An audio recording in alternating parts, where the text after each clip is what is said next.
Krishna Hare Hare, Hare Ram Ram Ram Hare. Hare Krishna Krishna Krishna Hare Hare, Hare Ram Ram Ram Hare. Hare Krishna Krishna Krishna Hare Hare, Hare Ram Ram Ram Hare Hare. Hare Krishna. So one devotee was asking about the open book. Yes, it's been corrected according to the terms in the handbook. Not only in the handbook, that was student's handbook which you have. We have teacher's handbook separate. So along with that, we do the correction. Yes. Hare Krishna, Snigdha Mataji. Hare Krishna Mataji, Danvat Pranam. Actually, I'm apologize Mataji because I was not able to appear the exam close books to CBA 2. No, we can't do anything. What we have to do is you have to wait for the next batch. Means the other batch, if they are writing, you can write with them. Okay. So Mataji, can I appear 29th exam open book? Yeah, that you closed book, no? Open book you could not. She's attend, not right? submitted her OBA, Mataji. She's not submitted her open book assignment. Only one or both? One only, Mataji. Second one. Yeah, so you appear for closed book and then we'll see about the open book might be. When I will appear, ma'am, Mataji, closed book? That's what with others, all of them. When I finish chapter 6. Okay, Mataji. Hare Krishna, Aryan Prabhu. Hare Krishna, Mataji. Hare Krishna. Mataji, my question is, the OBA marks are given, the OBA 2 was given on 60 out of 60. And now the OBA 1 is given out of 10. I mean, 9. How That's the marks? We have to convert it to 60 actually. Mataji, I'll get it done. So yeah, you can just convert it, Mataji. You can just use busy. She have a laptop actually. Yeah.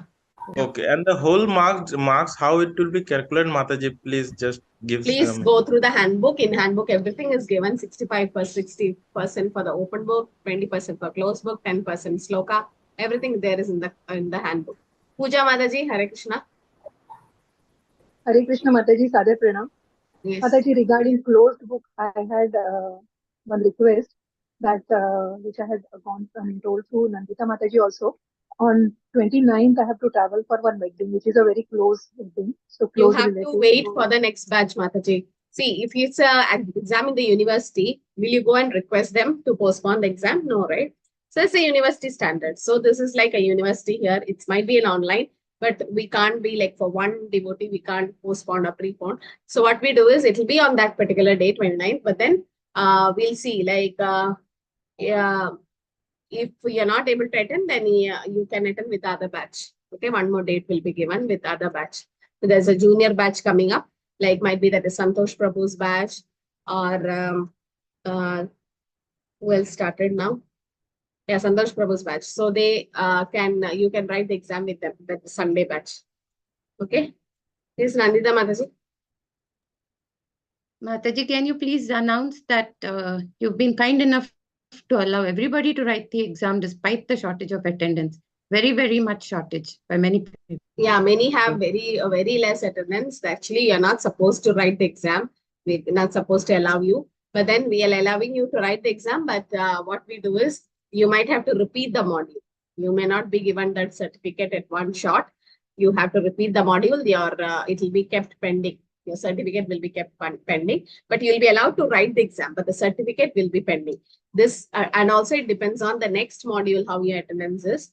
And whichever module you have less attendance, you have to repeat that particular module, okay, with some other teacher. And then the teacher sends the attendance, then only your name will be released to Mayapur Institute for the certificate. So you'll be allowed to appear for the exam, but then the certificate will be delayed, might be 6 months or something. And it's a serious thing, attendance. So whatever your reasons might be, but then you should please be serious in attending the class. Yes, Ekta Mataji. Hare Krishna Mataji, I had a question around the exam, upcoming exam, Mataji. Can I ask? Yes. Mataji, there are closed book short questions and there are closed book questions. So I'm assuming both the questions will appear in the exam, Mataji. Yeah, you have to go through all the things, all the closed book and closed short. Okay, Mataji. Thank you so much, Mataji. Hare Krishna. Okay, let's start. So that's 6.18. How a yogi becomes perfect when his consciousness remains perfectly fixed in the self. Okay, so that's what 6.18 to 19 sloka says. So, chapter 6.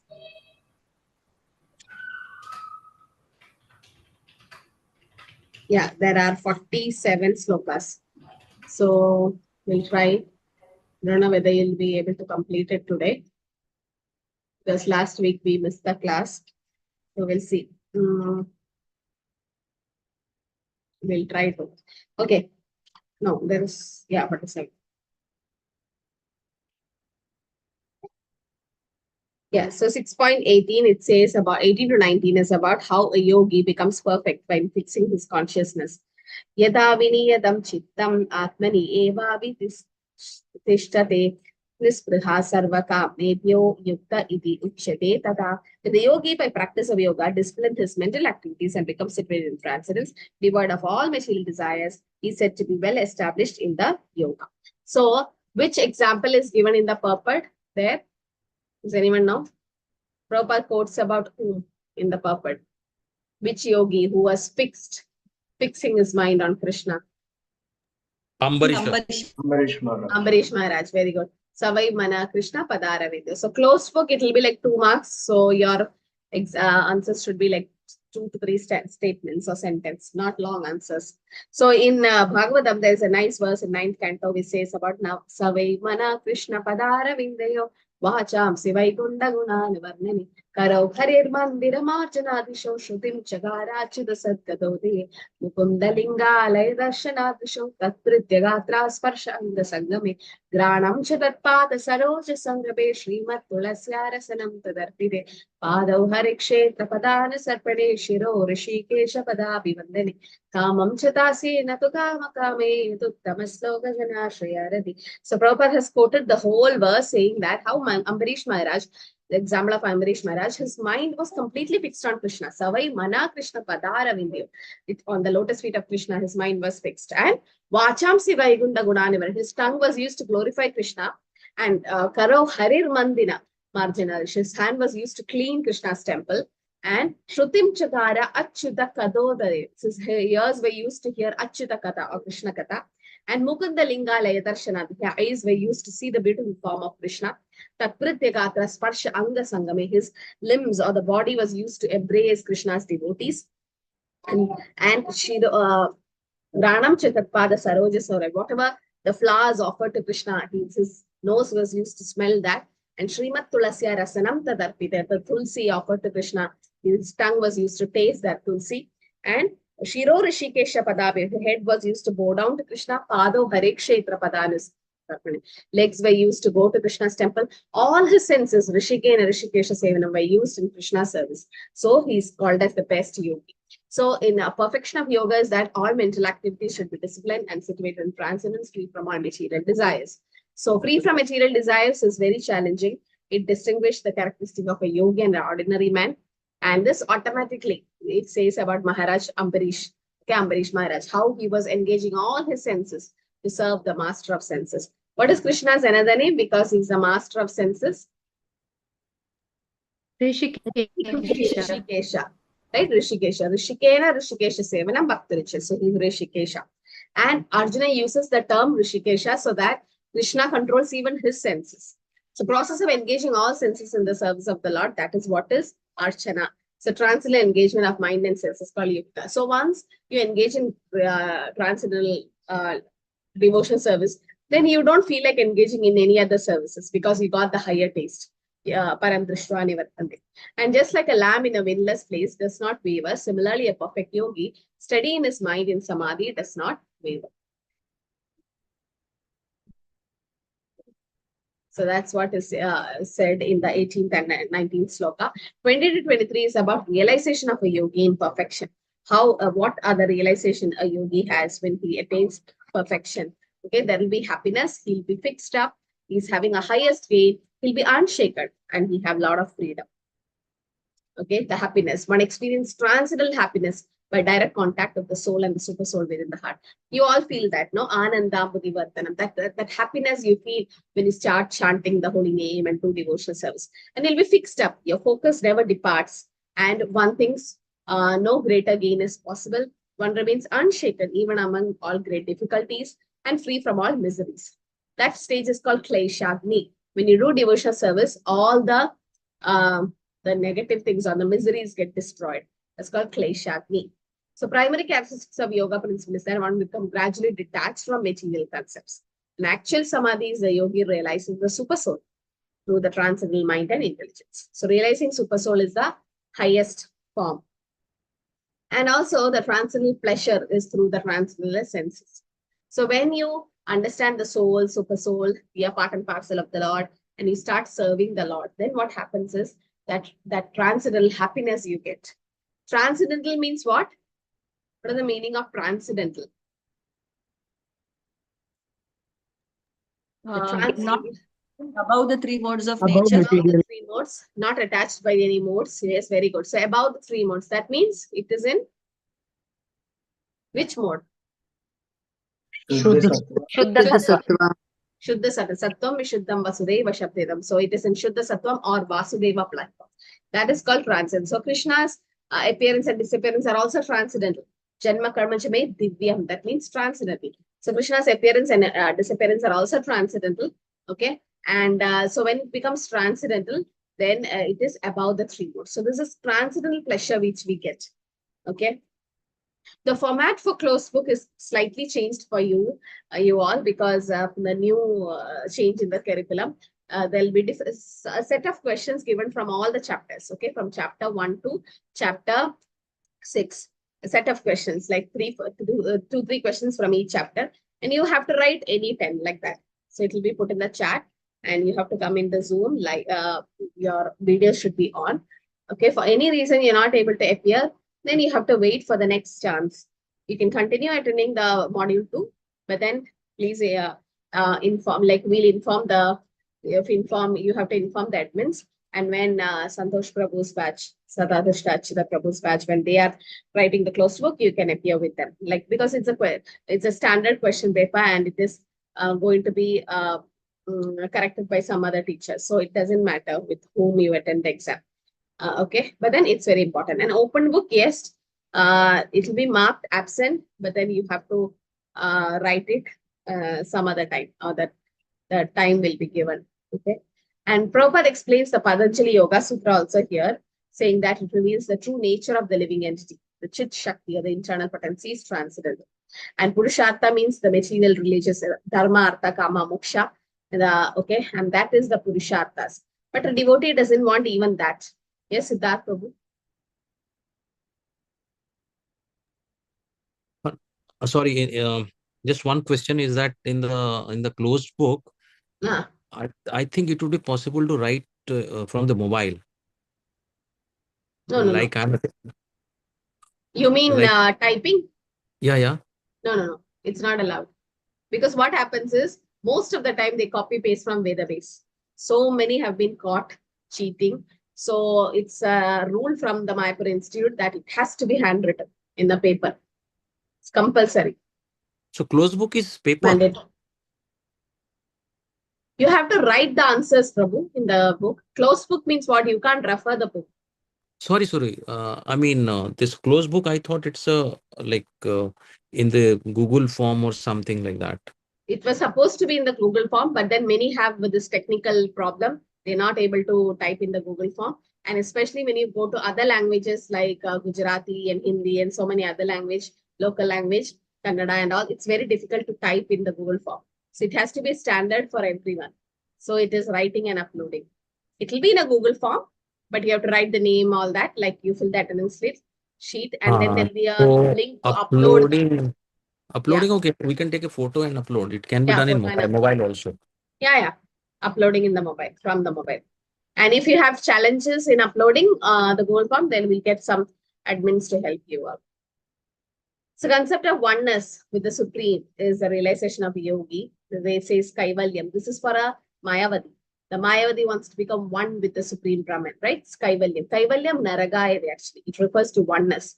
That oneness is like hell. Why? Because there's only Brahmananda, there is no Sevananda.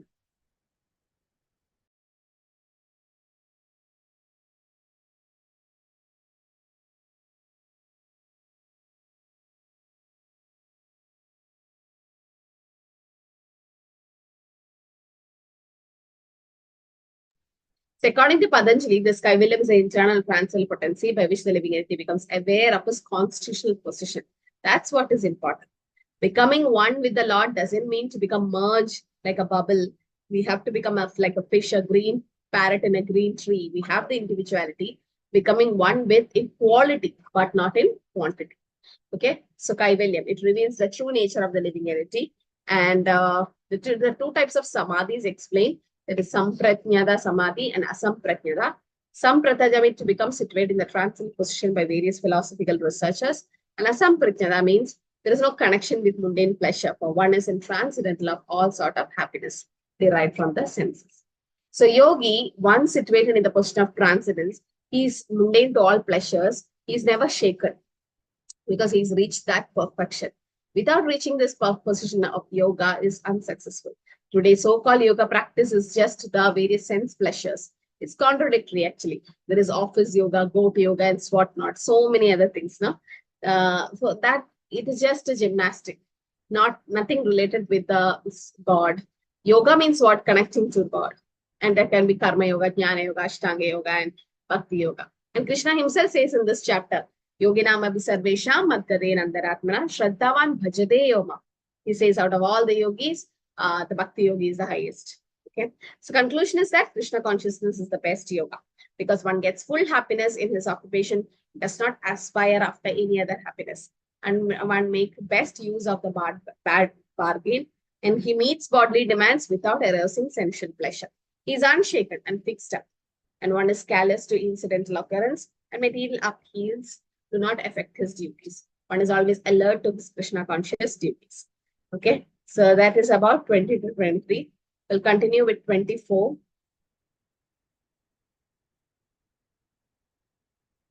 So 29th is next Saturday, no, Mataji? Next Saturday. Yes, Okay. Mataji. Yes, Mataji. Yeah. 24 to 36 is about attaining perfection in Ashtanga Yoga, realizing the super soul. So 24 says, there's a nice story explained in the purport by Srila Prabhupada for 24, which is again a Bhakti Shastri level question. I've shared you the recent handbook, no, Mataji, to be studied for closed book. I mean, practice set of questions. Practice questions. Yeah. Okay. Sanishayena lokatvayo yoga nirvinna chetasa sankalpa prabhavan karmam styaktva sarvan acheshataha manasevendriya gramam vinyamya samantaha. One should engage oneself in the practice of yoga with determination and faith and not be deviated from the path. One should abandon without exception all material desires born of mental speculation, thus control all the senses on all sides by the mind. Okay, so it's saying that how a yogi should be determined. Patience is very important. Determination is important. So the story of Garuda and Sparrow. Can somebody explain that story? Who read it? A sparrow and Garuda. Yes. There is a sparrow and how that sparrow. Okay, nobody read except Nandita Mataji. Hare Krishna Mataji. Okay, so 3 of them know, 4 of them know. Yes, Pooja Mataji, you can say. Yes, Hare Krishna Mataji, Sadhupena. So this sparrow had laid her eggs in the waves of the ocean, and she has kept those eggs. But with the waves of ocean, those eggs were actually taken away by the ocean.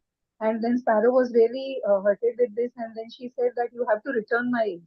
And then she said, if you don't return it, then I'll empty you. And she started she started emptying with her small beak. So she started emptying the ocean. And this has been seen by this news has reached up to Garuda, that is Lord Garuda. And then he saw that the sparrow is trying to get the ocean empty, which is what so determined that she had a faith in Lord, and she's so determined that she can do this. And then Garuda himself came over there, and then he actually threatened the ocean, if you don't return those eggs to her, then I will really empty you. And this is how Lord has helped the little sparrow who was so determined. So determination. So nectar of instruction also says, verse 3, the 6 things which help us to grow in bhakti. Ulsaha nishya dhairya tattat karma pravartana sangatyaga satu vritte shadvid bhakti prasiddhiti. Prabhupada has quoted that verse here, saying that when you execute devotional service, there are 6 things it's required. Ulsaha nishya dhairya, should be determined, and nishya, there should be confidence, and dhairya, patience. And tattat karma pravartana, we have to do all this Shravanam, Kirtanam, Vishnu Smaranam. Sangatyaga sadovriti, you have to give up non-devotee association and follow the footsteps of great devotees or acharyas. So when you do this, what happens? Shadvir bhakti prasiddhiri. These 6 things will help you to grow in bhakti. So patience, determination, the determination of a sparrow, how that sparrow was so determined to get back the eggs. So Krishna will help those who help themselves. Without deviation, it should be, confidence should be there. That yes, Krishna consciousness will help me to overcome the cycle of birth and death, not having doubt in the scriptures and the process, and controlling the mind, giving up all material desires. That's a higher stage, Anyabhilashada Shunyam. That as Grihasthas, it's difficult to overcome, because Prabhupada says only a stone can be desireless. So all will have desires, but we have to devote our desires for Krishna's service. It have to be purified. The desires has to be purified. And intelligence, sustained by full conviction, mind should be fixed in oneself, not thinking anything else, and step by step we can achieve success. Okay. Sanne sanne uparamed bhutya dhriti iti grihitaya atma samstam mana kritva na kinchit abhichintayet. Gradually, step by step, one should become situated in trance by means of intelligence, sustained by full conviction, and thus the mind should be fixed on the self alone and should think of nothing else. So step by step, we can achieve. So we cannot succeed without blessings. So we should have the mercy of the acharyas and the Vaishnavas, and we have to show our sincerity by making a determined effort. We should be very sincere to do the yoga practice. So Prabhupada says about this verse, that is nectar of instruction, Utsaha Nishya Dhairya. These are 6 things which help us to grow in bhakti. And also Prabhupada writes, similarly, the practice of yoga, especially bhakti yoga in Krishna consciousness, may appear to be a difficult job. But if anyone follow the principles with great determination, the Lord will surely help us, because God helps those who help themselves. So we cannot succeed without blessings. So we should get that blessings, and then we have to have proper conviction and intelligence, and one should gradually see sense activities.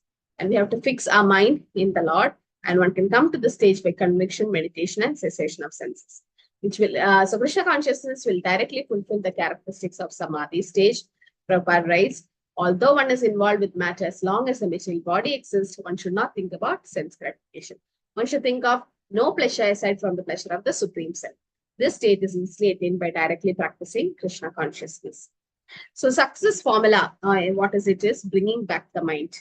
Yado yado nisharadi manaschanjalamastiram tatastato niyamyaitat atmani eva vasam nayet. From wherever the mind wanders due to its flickering and unsteady nature, one must certainly withdraw it and bring it back under the control of the self. This is what we should do when you do the japa. When you do Hare Krishna, Krishna Krishna, Hare Hare, Hare Ram, Ram, Hare Hare, when you do the chanting, what happens? Your mind will go here and there, so many places, right? So what should we do? We should bring back the mind. Bhaktisiddhanta Saraswati Prabhupada's Guru says, when you wake up in the morning, you should beat your mind with a shoe. And when you go back to sleep, you should take a broom and sweep the mind. Means beat the mind with the shoe, means not literally in the sense, make the mind understand, or when the mind try to trick you that sleep more, then try to make very strict with the mind. And then in the night when you're about to sleep, sweep the mind, means forget and forgive whatever happened in that whole day. So like that, don't carry it to the next. So then only we can peacefully chant. So when you chant, bring back the mind, because mind is flickering. What does Arjuna compares the mind to? It's just The wind. The wind. Wind. He says that it's very difficult to control like that of a wind. Chanchalam Himana Krishna. So it will come that verse. So mind is like a monkey, it keeps jumping here and there, but then we have to control. Somebody who controls the senses is called a Goswami, who controls the mind. And one who is controlled by the mind is called a Godasa. So Goswami knows the standard of sense happiness. And transcendental sense happiness, the senses are engaged in serving Rishikesh, the master of sense. So serving Krishna with purified senses is called Krishna consciousness. When you do Krishna consciousness, your senses becomes automatically purified. Sarvopadi vinirmuktam tatparatvena nirmala rishikena rishikesha sevanam bhakti richana. So tatparatvena nirmala, it becomes purified when your senses. So like how you took Ekadashi and all that, when we take Nirjal, what happens? All our senses are getting controlled and it gets purified. Serving Krishna with purified senses is called Krishna consciousness. This is the way of bringing the senses to full control. That's the highest perfection of yoga practice. Okay. And 27th sloka says the Brahma Bhuta platform. Prashanta manasam hienam yoginam sugam uttamam upaiti shanta rajasam Brahma Bhutam akalmasham. The yogis whose mind is fixed on me verily attain the highest perfection of transcendental happiness. He is beyond the modes of passion. He realizes his qualitative identity with the Supreme, and thus he is freed from all reactions to past deeds. Okay, Brahma Bhuta Prasannatma stage. Brahma Bhuta Prasannatma Nashuchati Nakangshati Sama Sarvesha Bhudesha Mat Bhakti Labate Param. That's a sloka from 18th chapter. That says that's a Brahma Bhuta platform. That's a Prasannatma stage. Means so much of happiness and transcendental happiness you get when you start serving the Lord. And that's a stage, Brahma Bhuta Prasannatma stage.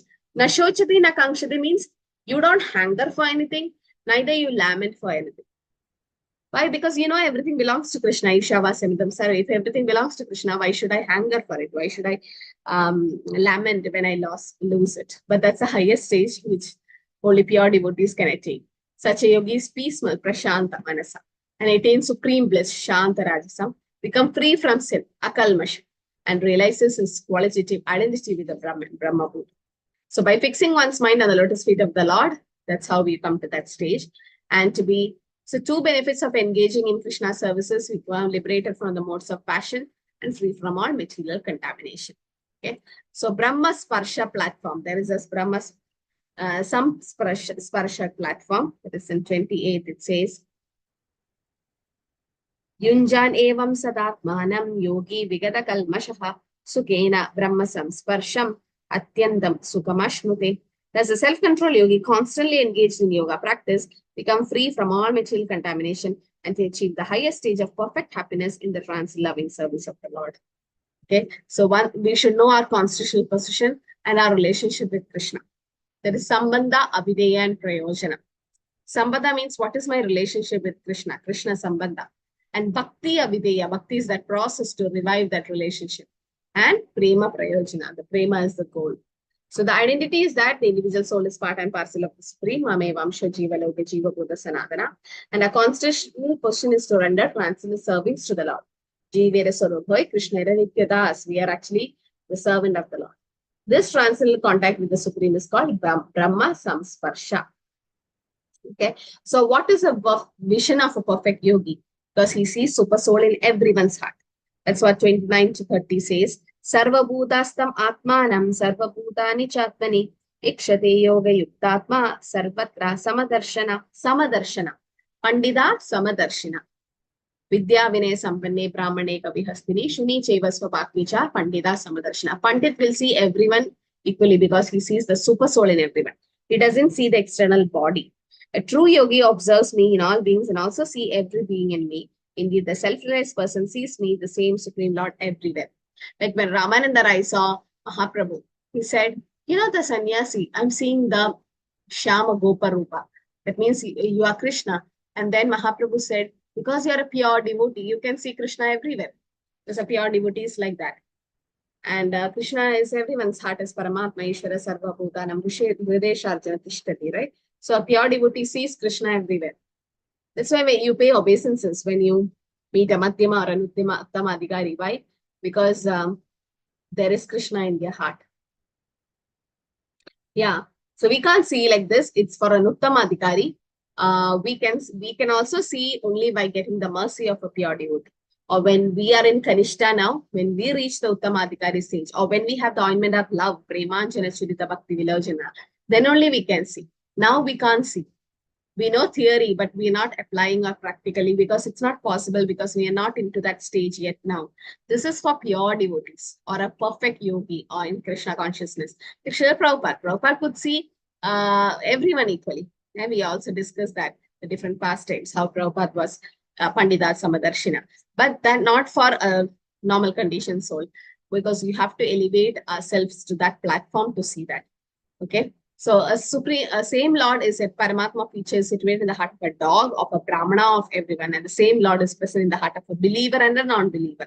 So analogy to explain is that as the mother is neutral to all different kind of children, the Supreme Father, Krishna, is also neutral.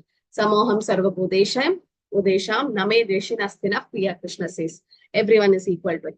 Lord is eternally transcendental and not materially affected by his presence in the heart of a dog or a Brahmana. So individual soul and super soul is that individual soul is situated in the individual heart and he's not present in all the heart. But Krishna is there in everyone's heart.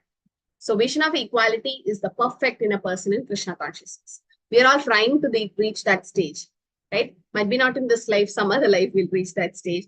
But a perfect Krishna conscious person, our Gurujans, Acharyas, Prabhupada, they all were having this vision that the yogi sees equally because he sees every living entity, although in different situation according to the karma, in different all circumstances, he remains as a servant of God. And in the external energy, one serves the material senses, but in spiritual internal energy, one serves Krishna. Benefit of having that vision is that one never loses the sight of the Supreme Lord and never falls from the path of yoga. A Krishna conscious person certainly sees Krishna everywhere. He says, Stavara Jangama deke na deke taramukti, sarvatra deke nicha ishtadeva spurti. A pure devotee doesn't see moving, non-moving things. He sees ishtadeva spurti. He sees his ishtadeva or Krishna everywhere. That's what Prabhupada quotes here in Brahma Samhita also. Premanjana Churita Bhakti Vilajanina Sanda Sadaiva Hrideshu. Sadaiva. Always they see Krishna everywhere. But that's for pure devotees, because pure devotees are transcendental. They are beyond this material modes and they are constantly thinking about the Lord. So it's a position of transcendental even to material liberation. And there is an intimate relationship between that Lord and the pure devotees. Like the gopis, they were also seeing Krishna every time. Even if Krishna was in separation, was not physically present in front of them, still they were thinking about Krishna's pastime. So in that stage, the living entity can never be annihilated, nor is the personality God ever out of the sight of a devotee. It seems when Krishna finished the Kurukshetra war and he made Yudhishthira Maharaj the king and everything, he was about to leave. Kunti Maharani stopped him, please don't leave and all that. But he had to go to Dwaraka. And when Krishna was going, the Pandavas experienced so much of separation. Why? Because Krishna was constantly with them. There was constant companion of Krishna. Right? What happened? Okay. So there was constantly association with Krishna. So when Krishna went, they felt that intense separation. Okay. So devotee takes no risk to merge in the Lord. A Krishna conscious person, a devotee becomes one with Krishna in the sense that Krishna becomes everything for the devotee and devotee becomes full in loving Krishna. He cannot live a moment without seeing Krishna, like a fish out of water. So this is for a pure devotee. Okay, a pure devotee cannot live without seeing Krishna even once. And Krishna says also, Yo mam pashyati sarvatra sarvam chamai pashyati tasyaham na pranashyami sacha mena pranashyati. One who sees me everywhere and sees everything in me, I'm never lost, nor is he lost to me. There's somebody seeing everything in Krishna. That sarvasya, sarvasya prabhu, everything comes from Krishna. And sees Krishna in everything. That is Krishna as Paramatma in everything. Krishna is there even in an atom, right? Andanda rasta paramanache and the rest of. So somebody who sees like that is a pure devotee. Okay. And that's why the Premanjana Churita is quoted here. So they see everywhere Krishna.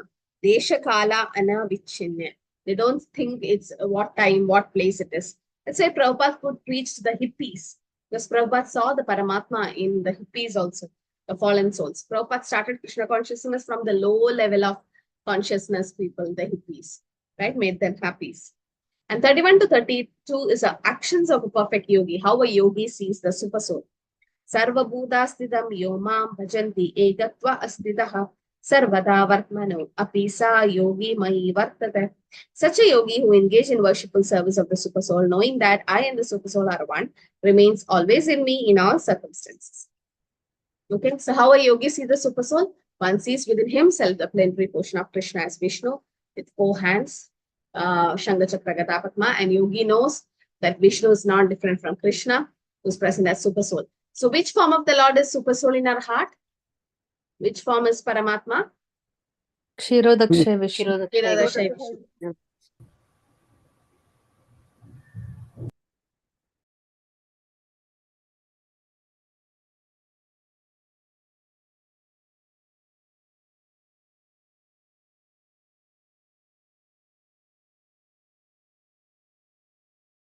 There is no difference between the innumerable super souls present in innumerable hearts of living entities. And yogi in Krishna consciousness, even though he may be engaged in various activities in the material world, he always remains situated in Krishna.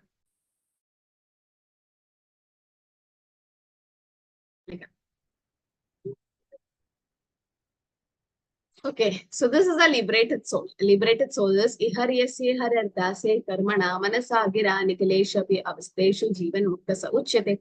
Because a devotee of the Lord is always acting in Krishna consciousness, is automatically liberated. Okay, karmana manasa gira, his mind, body, words, everything is dedicated to Krishna. So he's always already liberated automatically. And like a dry coconut, it is said. Pure devotee is like that, not attached. Patma patrame bhamasha, like a water droplet on the lotus leaf.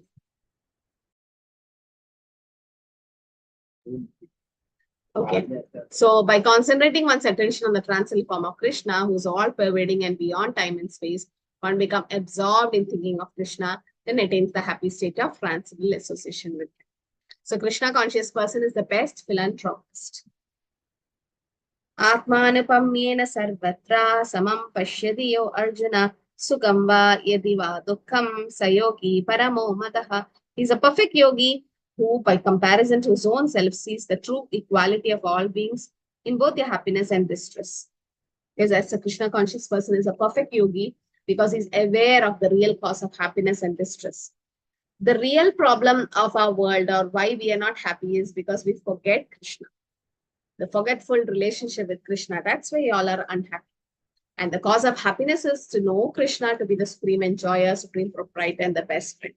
Bhoktaram etadabasam sarvaloka mahesharam suhridam sarvabhutanam nyatva mam shanti vachati. Okay, so that's the real cause of happiness. When we forget Krishna, that's why we are in distress. And Krishna conscious person is the best philanthropist in the sense he's a dear servant of the Lord because he's broadcasting the message of Krishna consciousness. So after Bhakti Shastri, it's expected from all of you to preach Krishna consciousness. Krishna says, Nachat tasmat manishyeshu kaschin me kriya krittama. There's nobody more dear to Krishna than somebody who propagate this knowledge. He's the best yogi because he does not desire perfection in yoga for his personal benefit, but tries for others also. This differentiates a pure devotee from a yogi who's interested in personal salvation. Okay, so next few slokas is about controlling the mind. Okay, the 33 to 36 is how it's important to control the mind. And Arjuna also says, okay, how it is very difficult to control the mind.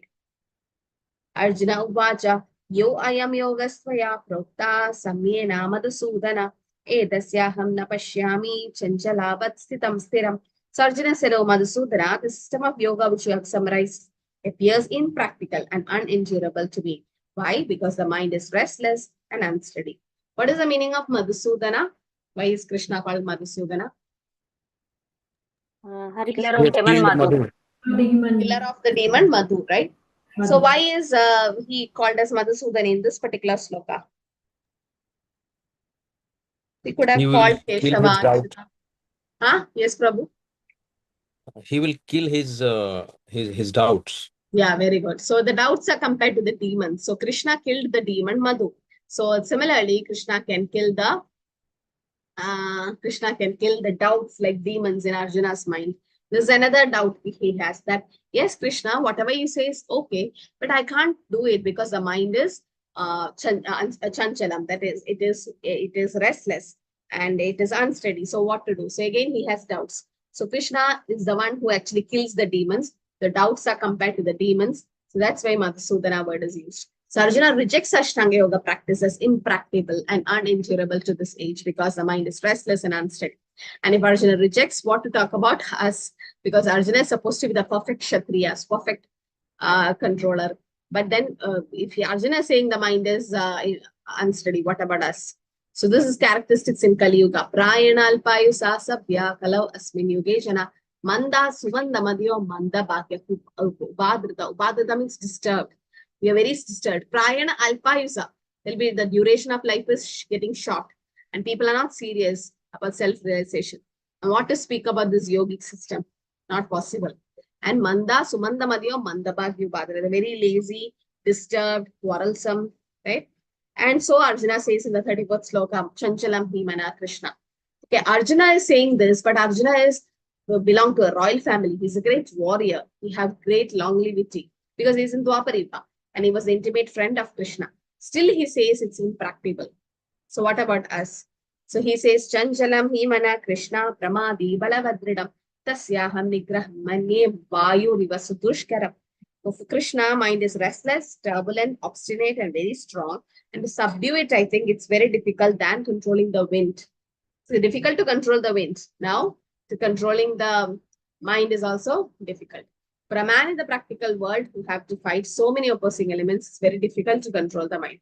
Artificially, one may establish a mental equilibrium towards friends and enemies, but ultimately, no worldly man can do so. But it's more difficult than controlling the wind.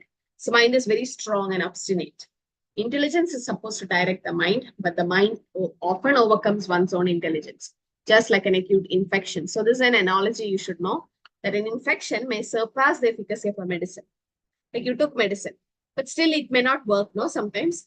So that's why you have to go for an IV injection or change the antibiotics or something like that, because the infection might surpass the efficacy of a medicine.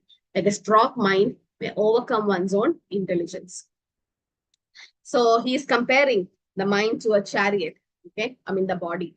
Katha Upanishad says the body is compared to a chariot and the senses are the horses and the mind is the driving instrument. The intelligence is the driver and the soul is the passenger.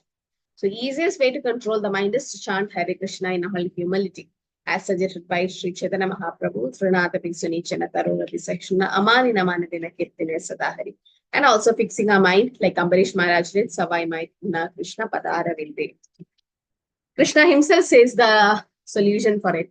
Sri Bhagavanu Vaja Asamshayam Mahabaho Mano Durnigraham Chalam Apyasena tu Kaunteya Vairagyena Chagriyate. So he's saying, yes, I understand mind is difficult to control. Asamshayam, it's without doubt. But Abhyasena tu Kaunteya, if you practice, what is that practice we are doing is that practice in devotional service, sadhana. So if you practice, the control of the mind is possible by practice and detachment. So how to practice? 9 types of devotional service. Shravanam, Kirtanam, Vishnu Sparanam, Pada Sevanam, Archanam, Vandanam, Dasyam, Sakyam, Atma Nivedanam. So if we do that, okay, and in that, hearing is most important, powerful method for purifying the mind. An effect of hearing is that the more one hears, the more one becomes enlightened, detached from everything. So detachment from matter and engaging in Krishna's service. By detaching the mind from activities not devoted to Krishna and getting attached to devotional service, one can very easily learn Vairagya. So the impersonal spiritual detachment is more difficult than attaching the mind to the activities of Krishna. So controlling the mind by practicing a detachment is very, very important. So Prabhupada says the topmost is hearing about Krishna because that's very transcendental. Then Vairagya will come. And Pareshanubhava. Bhakti Pareshanubhava Virakti Anyatrasya. Pareshanubhava means the spiritual satisfaction achieved by positive attachment of service. And it's practical because hearing about Krishna, one becomes automatically attached to Krishna. Like hungry man, this is a sloka. Tushti Pushti. Like how Bhakti Pareshanubhava Virakti Anyatrasya. Like when you do Bhakti, there'll be Virakti, detachment will come. Like how you are hungry, you have food. When you have food, 3 things will happen. You automatically become happy and your body gets nourished, pushti, pushti, pushti, and then your hunger subsides. So hungry man satisfied the food, feels satisfaction and nourished. Similarly, devotional service will make you happy and nourish your soul, and also you feel satisfied and satisfied. So, and also you feel happy. So the devotional service is compared to curing a disease by the process called Krishna consciousness. And expert treatment for the mad mind is hearing the transcendental activities of the Lord, eating foodstuffs offered to God. That is prasadam. Yes, Siddharth Prabhu. Hare Krishna. Just a thought, Mataji. In the previous verse, he addressed him as Madhusudana. So, Yes. as you rightly said, that he is the killer of the doubt, Yeah. and thereby he's discharging this this addressal as Madhusudana by saying Asamsayam. Yes. I mean, it's an immediate addressal of the name. Hare Krishna. Immediately Krishna says that, yes, Asamshayam, don't have any doubt.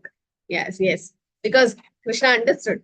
Krishna is a spiritual master here for Arjuna. So that means a spiritual master knows the mind of a disciple. So he says, don't worry, I'll kill all the doubts. And then Bhagavad Gita is basically that, no? That Arjuna has so many doubts and Krishna is trying to clear one by one all of this. So yes. So Krishna's solution is that you have to practice, control the mind by practicing detachment. And that's possible by devotional service and hearing about Krishna. Krishna himself says that. Okay. So hearing about the Lord and taking Krishna Prasad will actually help us.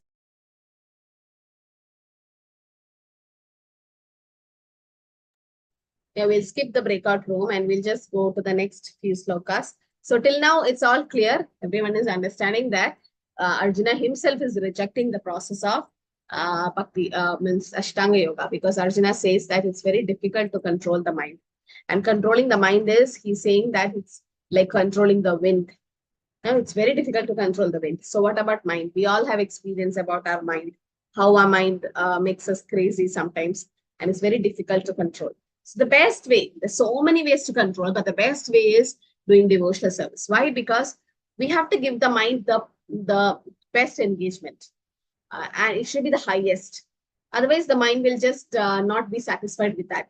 Now, there are people who keeps changing the jobs again and again because they're not satisfied. There's no job satisfaction. And once the mind is satisfied, then they don't change. So it's in the mind. Once Prabhupada was saying one devotee wanted to leave one temple and go to another temple. And again from there to another temple. So Prabhupada said, not problem is with the temple, the problem is with your mind. Because a poor man living in a hut might be happy than a millionaire or billionaire living in a mansion commits suicide. Because it's in the mind, right? So the mind can be your best friend or an enemy, but to control the mind is the challenge now. And that is possible by Bhakti Yoga. In Bhakti Yoga, automatically, see, you get up in the morning and then you start chanting, it's mantra meditation, keep hearing the holy name, keep understanding Bhagavad Gita, and then you do some kind of devotional service. You offer bhog to the Lord, take prasadam. So every time what happens, the consciousness becomes purified. You're so busy in transcendental service that the mind, empty mind is devil's workshop. So there is no time to, you ask any devotee chanting 60 rounds, they're so busy.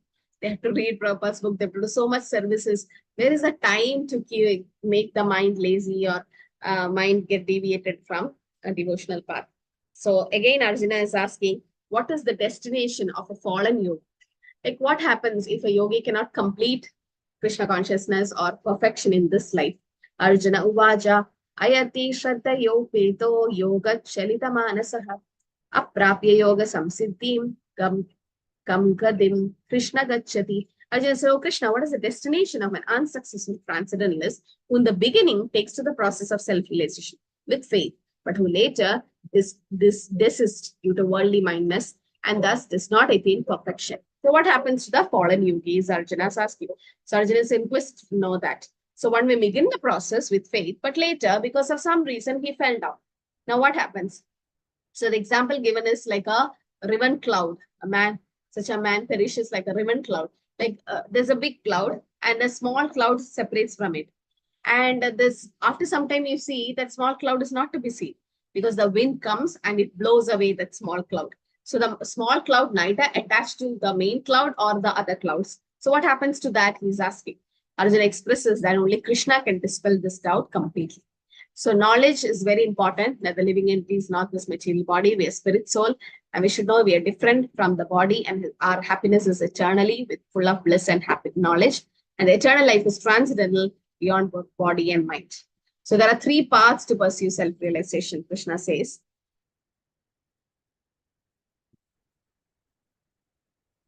So 3 paths of self-realization. Self-realization is sought by different paths. There is path of knowledge, Jnana Yoga, path of 8-fold mystic yoga, Ashtanga Yoga, and devotional services, Bhakti Yoga. Similarity in the path is that everything has to realize our God, that is relationship sambandha. Then the activity to re-establish the lost ring, that is Abhideya, and to achieve the highest stage of love of Godhead, Prayojan. Okay. So you can follow any of this path, but we have to reach the goal sooner. And Bhakti Yoga is the easiest path. And however, out of 3, Bhakti Yoga is the best path because it's the most direct method of God realization. And all other paths cultivate to Bhakti Yoga. So Arjuna is asking this question. Why? It's very significant because in 2.40 again he says, Salpam apis dharma sitrayate mahadobhayat. Any small service will save you from great danger. So he's asking what happens to that yogi. He wants to know that. And Jnana Yoga and Ashtanga is very difficult in this Kali Yuga. One may not be sufficiently serious about that process. So he's asking what happens to that particular person. So what happens to the transcendentalist who falls? So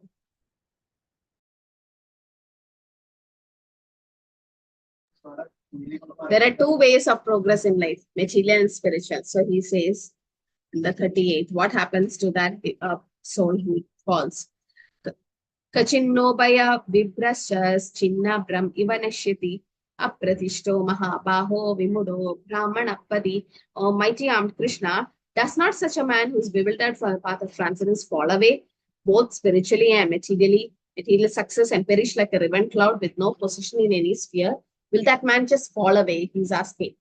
And okay, so Arjuna compares the fallen of the transcendentalist to a riven cloud because he apparently loses both the connection, material happiness or spiritual success, just as a cloud deviates from a small cloud and does not even join a big cloud and it's blown away by the wind. That's called a riven cloud. It separates from a small cloud and wanted to join the big cloud but cannot join because the wind will take it away. So sometimes we see, the clouds just go and then there's a small cloud, and after that just gone away because it's blown by the wind. So will that happen like that? And the yogi could not be successful. And then what will happen to that person? So because ultimate goal is to surrender to Krishna. But Krishna says the reason, what will happen to that? And only Krishna can satisfy Arjuna's doubt. Etan me samshayam Krishna chetam arthasya sheshataha tvad anya samshayasya chetanahi upapadyate. This is my doubt, O Krishna, and ask you to dispel it completely. But for you, no one to be found who can destroy this doubt. And Krishna can only tell about this because he is the one who knows our past, present, and future. Krishna knows our 84 lakh species of life, of every one of us, right? We don't know. You go to an astrologer, might be he can tell you a previous life or the next life. I mean, it's not completely true. Most of them, they fake it or they just trick you. But then there is some people who are experts who can actually tell your past life. But that's only one life they can see. Once when Chaitanya Mahaprabhu went to an astrologer, Chaitanya Mahaprabhu Swayam Krishna, right? He went to the astrologer and this astrologer could see so many lives. Not only for your previous life, he can see some 10 lives. So when Mahaprabhu Nimai show the hand and astrologer saw his hand, first astrologer saw Malsya, then he saw Kurma, then he saw Varaha, then he saw Narsimadev, then he saw Balram and so many incarnations. And he's like, last Janma you were Malsya, last Janma you were Kurma, last Janma. He could not understand who he is. Then he thought, might be the Lord is giving me darshan. How can Nimai be God? And later on, that astrologer, the Mahaprabhu gave darshan to astrologer saying that he's Swayam Bhagavan Krishna. But before that, he was confused. No, you are Varahadev. He could see all the incarnations of the Lord in his previous life. So that's not possible every day, but Krishna can see the past, present, and future. So Krishna can dispel the doubts. Krishna knows what happens to a successful yogi. Krishna knows what our next life is going to be. What were we in previous few lives. He knows. And no one is equal or above Krishna. What is another name of Krishna? Because no one is equal or greater than Krishna. Asamurdva. Very good. Asamurdva. Nobody is Asama Urdva. Like Asama. Nobody can be equal to Krishna or above Krishna. And all the great sages and devotees know that. And this is the verdict of Krishna is a final, complete answer to all doubts. because Krishna knows everything and no one knows him. Because Krishna explains the eternal living individuality of the living entity, and he shows that Krishna must know the past, present, and future, Arjuna expects Krishna to reveal the future of an unsuccessful transcendentalist. So Prabhupada says Krishna and Krishna conscious devotees alone know what is what. Devotee knows what is going to happen next, right? Because Krishna has told in Bhagavad Gita, Shri Bhagavan Vacha Parthanaiveha Namutra Vinasas Tasya Vidyate Nahi Kalyana Kaschid Durgatim Tadagachati. The Supreme Personality Godhead said, son of Pritha, a transcendentalist engaged in auspicious activities does not meet with destruction, either in this world or in the spiritual world. One who does good, my friend, is never overcome by evil. So he says, don't worry, it's never lost for him. Because Bhagavatam also explains, Tektva sadharmam sharanambujam haret bhajan apakvo atapate tatoyati yatra kobadram aputa mushikin kovarta apto abhajatam sudharmata yet tekta swadharmam. If you leave your swadharma, whatever your occupation duty is, and charanambujam haret, in order to worship Krishna, and bhajan apakvo. Apakvo means your bhajan is not matured, it's immature. And atapate tadu, you fell down because of some reason, it's now lost for you. But for a materialistic person who's not a devotee and who's like reached perfection in his business or whatever material life is, and so rich and fame and everything, and if he's not a devotee, then what is gain for him? There is no gain for him. So if someone gives up all material prospects and take completely shelter of the Supreme Personality Godhead, there is no loss, even if he fall down or degradation in any way. On the other hand, a non-devotee may fully engage in his occupational duty, yet he's not gaining anything. He become bound in this material world again and again. So Bhagavatam also quotes this. Okay, and so he says the result of the failure of discharging the transcendental activities, one has to suffer the reaction of not executing the prescribed duty. However, according to Bhagavatam, there is no loss. Because even though one may be subjected to the reaction upon not perfectly executing the duty, he's not a loser. Because auspicious Krishna conscious activities is never forgotten, and one can continue from where he stopped. And no one engaged will continue to be so, even if he's low born in the next life. So on the other hand, who simply follows strictly the prescribed duty and need not necessarily attain auspicious results, if he is lacking Krishna consciousness. Okay. So it's very important that to follow the scriptures and regulations. And fruity workers may be elevated to heavenly planets. But then what is the use? Again, they come down. Shine Punya Martilogam Nishanti. But the seekers of ultimate liberation from material existence, the devotees in Krishna consciousness want to get out of this material life. The only auspicious activities in real sense are those which lead to liberation. Any activity not aimed at ultimate self-realization or liberation is just a material bodily concept and it's inauspicious. So Krishna consciousness is all auspicious. That's why it's called Shubhada. Shubhada means all auspiciousness it brings. Anyone who voluntarily accepts all bodily discomfort for the sake of making material progress on the path of Krishna consciousness can be called a perfect transcendentalist under severe austerity. So what happens to the unsuccessful yogi? Krishna continues. Prapya punyakritam lokan usitva shashvadisyama shuchinam srimadam gehe yoga prashto abhijayate. Shrutinam srimadam gehe. What will happen to them? They will go to such a family which is aristocratic or religious or righteous and take advantage of the facility, try to elevate themselves to full Krishna consciousness. So unsuccessful yogi, after many, many years of enjoyment of the plans of pious living entities, they might be going to the heavenly planets, but again, they're born in a family of righteous people or a family of rich aristocracy. So they can continue their Krishna consciousness from where they stop. Because the rich man's son doesn't have to worry like a poor man's son. Because he's already has his material happiness or material savings or whatever it is. So he doesn't have to take that stress which a poor man's person takes.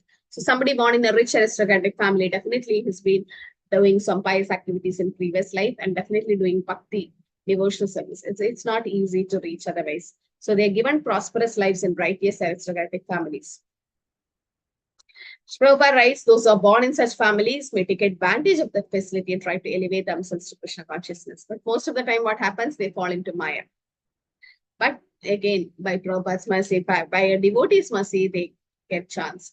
Like the children born in devotee family, Definitely they are devotees from previous life and they get that opportunity to do more and more devotional service from very childhood. Atava yoginam eva kule bhavadi dhimata etadhi durlabhataram loge janmaya drisham. Or if unsuccessful after long practice of yoga, he takes his birth in a family of transcendentalists who are surely great in wisdom. Certainly such a birth is very rare in this world. So he's saying that a yogi is given birth in that family of a transcendentalist, and they'll definitely complete in that life. Like Acharyas, the Goswamis, Prabhupada, Bhakti, they were all born in Vaishnava family. Nowadays, Acharyas and Goswami families have also degraded due to insufficient education and training. But it's not loss for them. Tatratam buddhi samyogam labade Porvadehikam Yadate Chatado Bhuya Samsiddhau Kurunandana. On taking such a birth, he revives the divine consciousness of his previous life and he again tries to make further progress in order to achieve complete success, O son of Guru. So transcendentalists, they practice yoga. It never goes in vain because Krishna will give them complete protection and he can revive his divine consciousness from their previous life. And they get an opportunity to be in such a family. Automatically, they attracted to the yoga principles. And they try to make further progress. Like, for example, Bharat Maharaj became a deer, but later on he became Jada Bharat. And he could attain perfection in that life, right? And Devahudi also says, somebody who's in low born, also, if he chant the holy name, he become more advanced. Like Srila Haridas Thakur, even though low birth, accepted as Namacharya by Sri Chaitanya Mahaprabhu. Meaning in his previous life, he must have surpassed all ritualistic methods of Veda. But Haridas Thakur is Brahma, or Prahlad Maharaj, so it's just come to do his pastime. But it's very important to know that how a yogi attains perfection. Prayatnat yatamaanastu yogi samshuddha kilpisha anega janma samshiddhas tato yati param gati.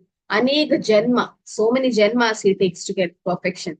And when yogi engages himself with sincere endeavor in make a further progress, being washed of all contamination, ultimately achieving perfection after many months of practice, he attains the super goal. So he attains the supreme goal, that yogi, okay, by perfection. So the perfect stage of freedom from all contamination is that yesham tu antagatam pabam jananam punya karma, and they do punya karma. Okay. Oh yes, Mataji, you can post the attendance. I'll make you co-host.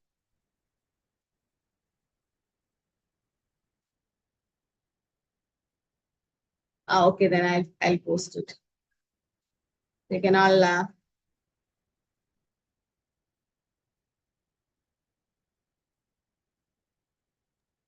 can post it now, Mataji, sorry. No problem. Yeah. So Krishna consciousness is the perfect stage of freedom from all contamination. And after many births, they can reach to that perfection. Okay. Okay. So if born in a righteous aristocratic family, that's a favorable situation to be Krishna conscious. A sincere endeavor should be there with determination, and it makes us completely pure and free from all contamination. So Krishna conscious yogi is the best yogi. That's what the next few slokas says. Yoginam abhi sarvesham atkadenandaratmanam shraddhavan bhajate yomam tame mukta tamo mataha. Okay, so the yogi, better than a yogi, is a devotee who worships Krishna. Yoginam abhi sarvesham means out of all the yogis, the one with great faith, who always abides in Krishna, thinking of Krishna within himself and render transcendental service to Krishna, is the most intimately united with Krishna in yoga as the highest of all. That is my opinion. Krishna says it's his opinion. Yoginam abhi sarvesham atkadenandaratmanam shraddhavan bhajate. Bhajada means worship. The word bhajada is used here. Vaja means need of service. Bhajada, worship. So somebody worshipping Krishna is the best yogi, Krishna says, because he can reach perfection very soon. Other process are klesho adhikatares tesham abhyakta sakta chedasam. It's very difficult, the other process. Okay.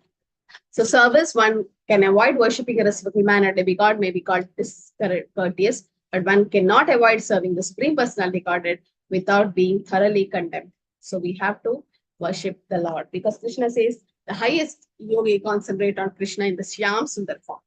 The ideal yogi concentrate his attention on Krishna, who's called Shyam Sundara, who's beautifully colored as a cloud, lotus-like face, as effulgent as the sun, who dresses brilliant with jewels, whose body is flower garlanded, and illuminating all sides in his gorgeous luster. And how to achieve the stages?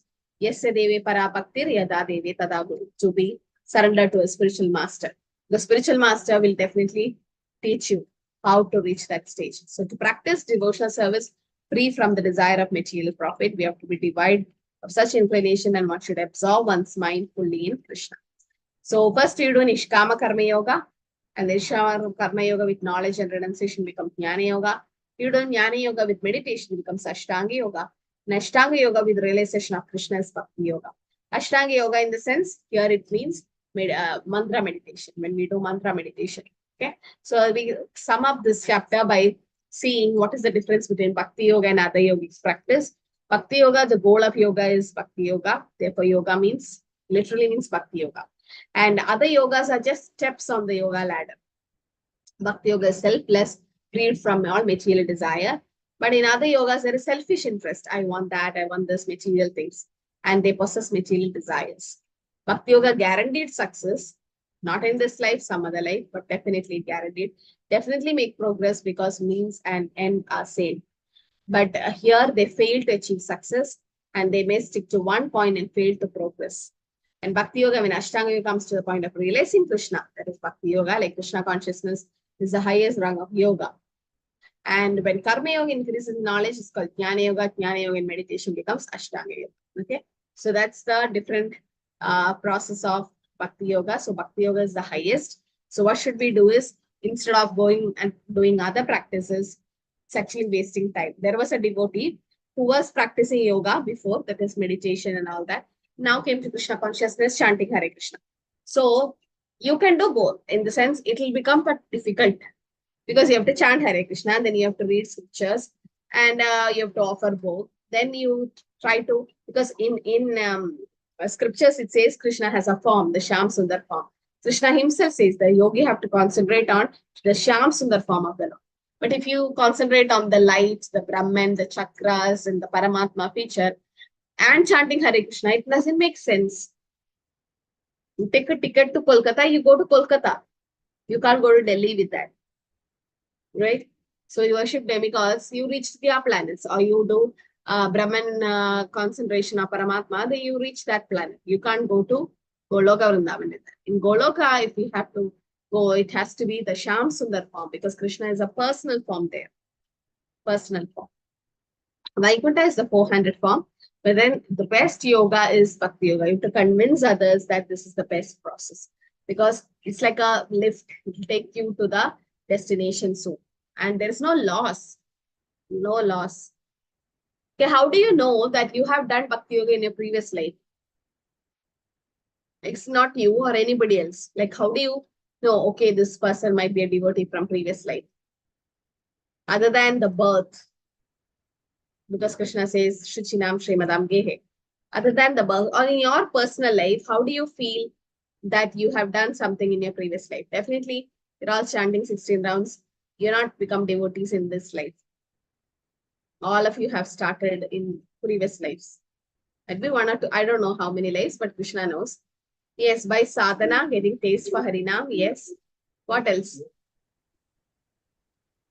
Mataji, when you feel an instinctive love of the Lord from a very young age, is that any evidence of having done something in your previous life, Mataji? Yes, love of God. In sadhana, Aruna Mataji saying that sadhana, yes. See, sometimes you feel like, how many of you came to 16 rounds fast, like immediately after your level 1 course, or in a 1 month? Did anyone reach to 16 rounds in 1 month after coming to Krishna consciousness? Okay, Saurabh Prabhu, who else? Okay, if or somebody chanting 8 rounds, like 8 rounds would be very easy for you. But then to go beyond 8 rounds, yeah, Preeta, so it might be difficult, no? Like it's easy.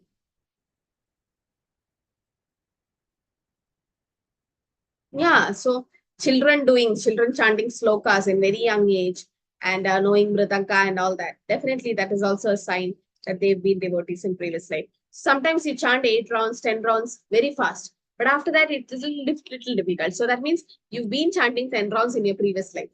Or you're chanting 16 rounds very easily. That means you've been doing it in previous life. or in a young age you start chanting. So all that, you get that taste. Nobody in your family is devotee except you, or Krishna conscious except you.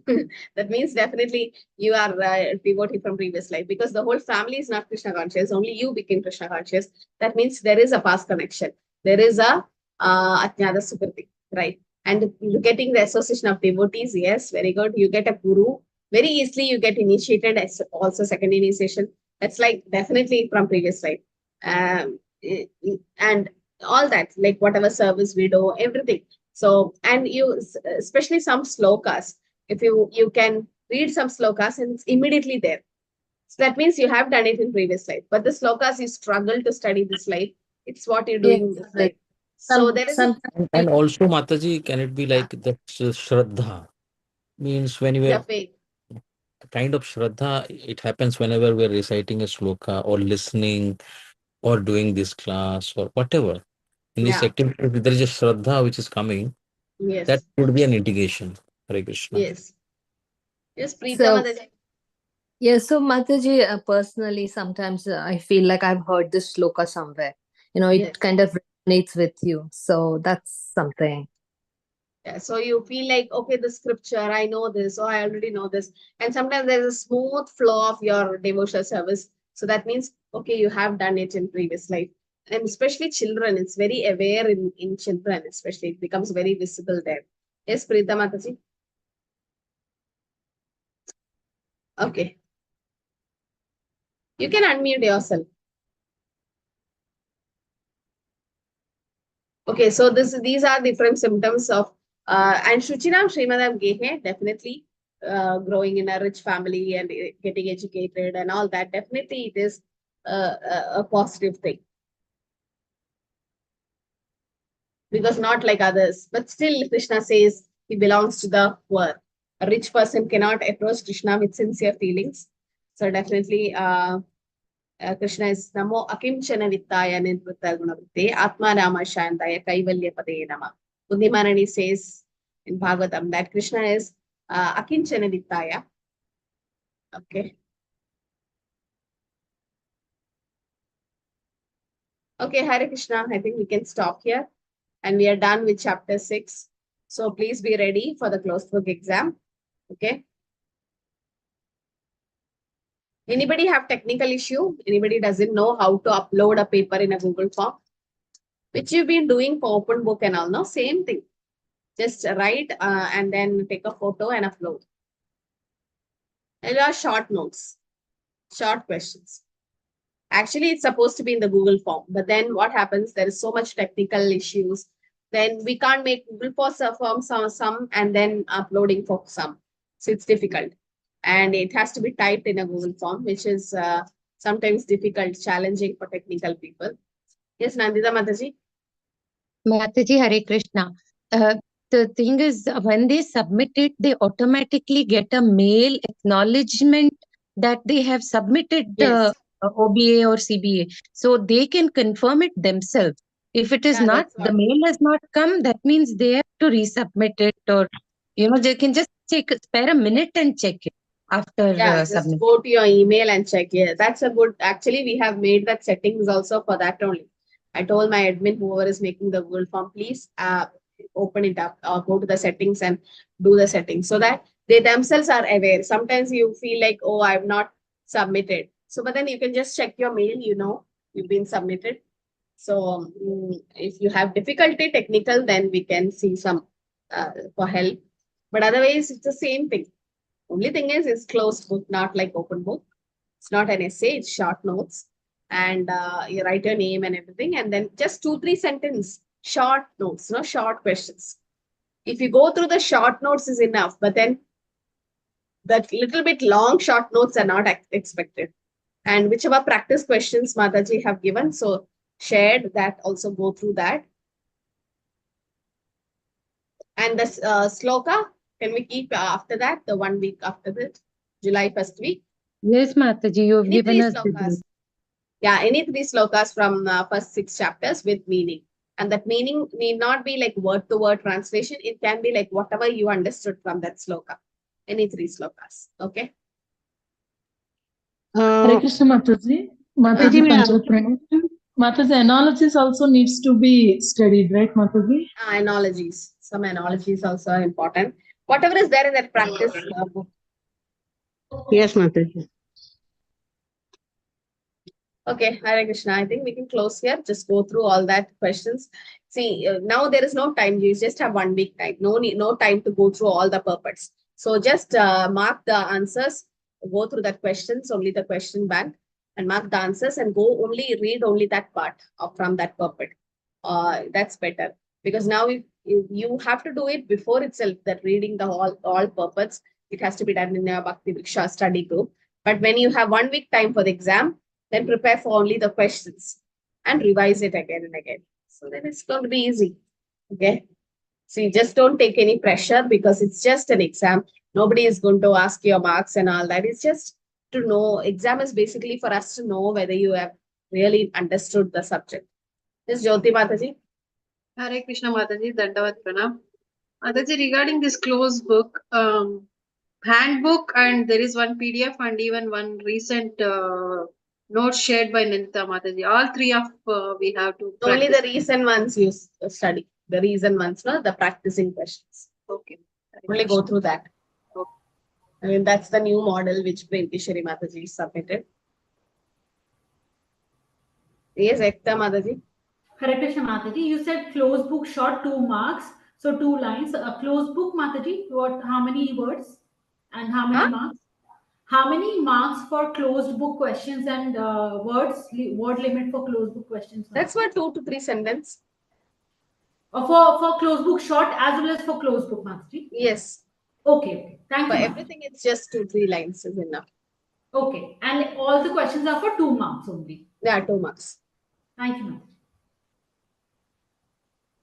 That's what, it's just 10 questions. So definitely it is just 20 out of 20. The marks is out of 20. Open book is out of 60. And sloka for 10. And attendance also matters. Sadhana chart has been filled, Mataji, Nandita Mataji, no. Sadhana chart they are filling. Some of them are, Mataji, some of them are inconsistent. Please do fill. Better you post on Saturdays, Mataji, so that 1 week they can, because Saturdays they come for the class. Before coming for the class, you can just fill it up. So all of you, please fill the sadhana chart, because that also add to your marks. Your total marks which we sent to Mayapur out of 100, the marks from closed book, open book, sloka, then sadhana chart, performance in the class, and your attendance, everything counts. So please, if you really want your certificate soon, then please be punctual with that. Okay, I think we can close now. No more questions. Thank you, Mataji.